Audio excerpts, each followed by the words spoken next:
Coronavirus, 3 décès et 38 nouveaux cas. 3 nouveaux décès dans les régions Analamang, Vaknakara et Diana ont été enregistrés pour les dernières 24 heures, ce qui porte à 184 le nombre des personnes qui ont succombé au coronavirus, a rapporté aujourd'hui le professeur Antavlultin. Par ailleurs, 38 nouveaux cas de contamination à la COVID-19 ont été comptabilisés, dont 26 sont localisés à Analamang, 1 à Tsinan, 3 à Matsachambunj, 6 à Vadvafidvunan et 2 à Sofia. Ces nouveaux cas ont été détectés suite à la réalisation de 210 tests. Le professeur Antavlultin a également rapporté 104 nouveaux cas de guérison, portant à 13 686 le nombre de patients qui ont vaincu la maladie. À ce jour, 722 personnes sont toujours en cours de traitement, dont 68 formes graves. Lutte contre la COVID-19, appui de la communauté française.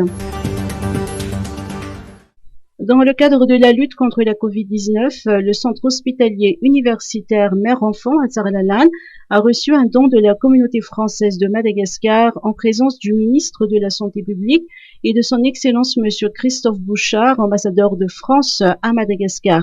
Ce don, composé de respirateurs, de concentrateurs d'oxygène, de matériel de soins pédiatriques ainsi que des masques de protection, permettra de renforcer la prise en charge des enfants malades.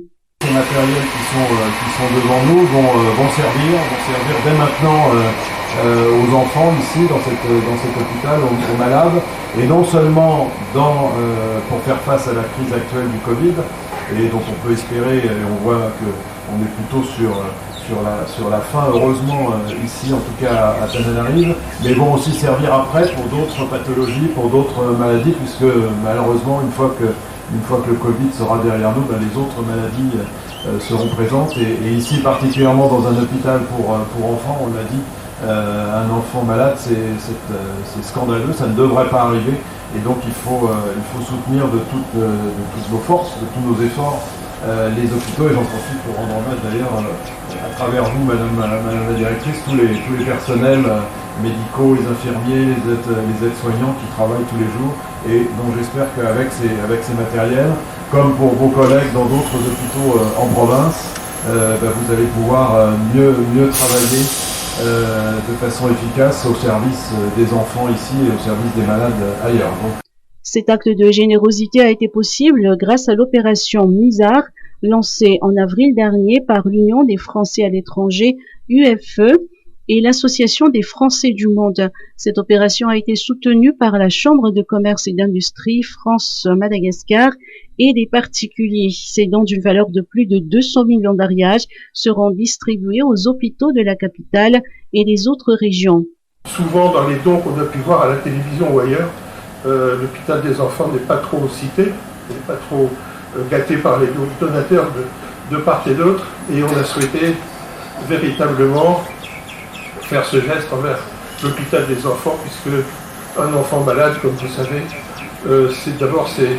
c'est une injustice énorme, insupportable, et l'hôpital des enfants est aussi un symbole important pour nous. Donc voilà pourquoi nous avons choisi de faire notre première remise à l'hôpital des enfants aujourd'hui. Les autres matériels pour les hôpitaux de province sont en cours de route. Ils arrivent de Chine, ils seront là dans quelques jours et nous allons les distribuer dans les hôpitaux, je pense, d'ici une quinzaine de jours. Pour sa part, le ministre de la Santé publique, le professeur Jean-Louis Rakoutouvou, a salué ce geste honorable de la communauté française en faveur des enfants malades. Il n'a pas manqué de souligner que Madagascar continue de lutter contre la COVID-19 et n'a ni baissé les bras ni les masques.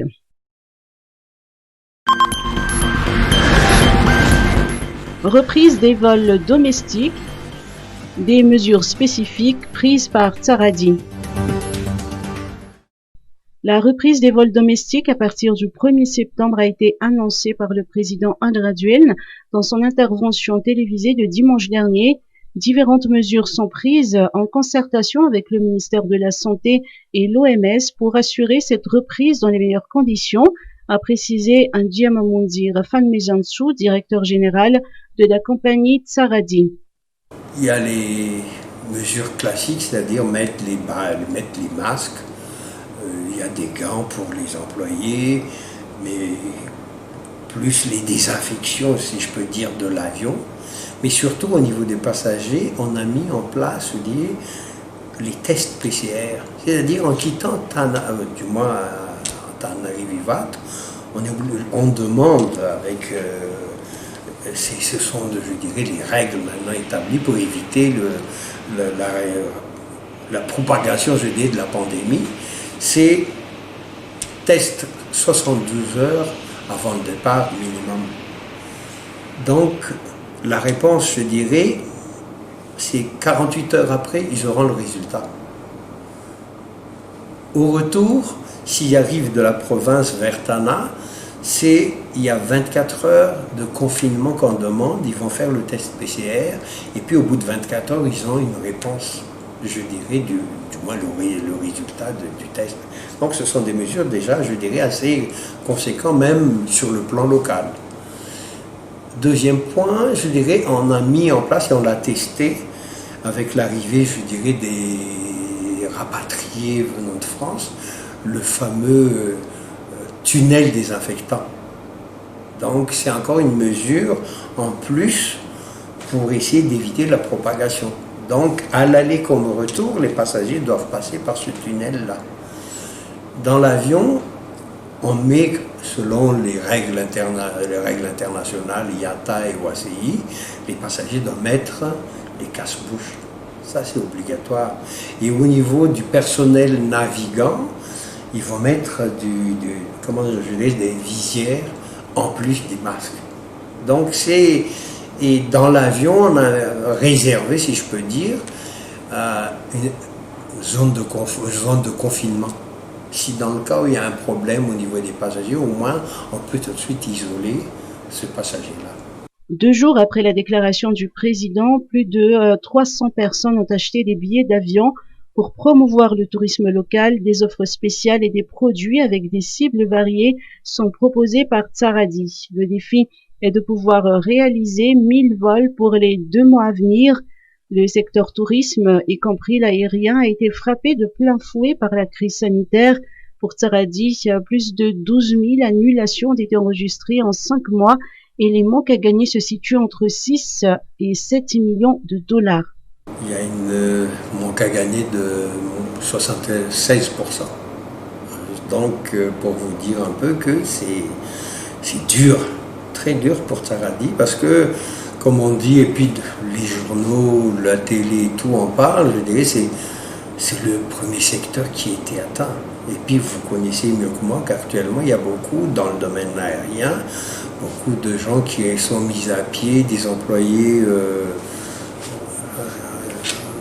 si dans le cas il n'y a pas d'aide des gouvernements, il y en a qui ont fermé d'ailleurs, je tiens à le dire, il y en a qui ont de l'aide, il y en a qui ont vendu leurs avions, donc c'est vraiment tout le secteur qui est atteint, c'est dans ce sens-là. Et puis le secteur tourisme, est-ce que ça va, d'après l'estimation que l'IATA a fait, c'est dans 3 ans qu'on va peut-être retrouver le niveau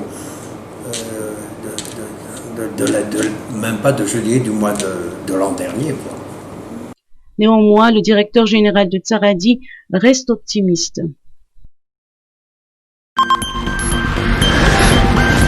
Maison de la communication des universités, valorisation des recherches.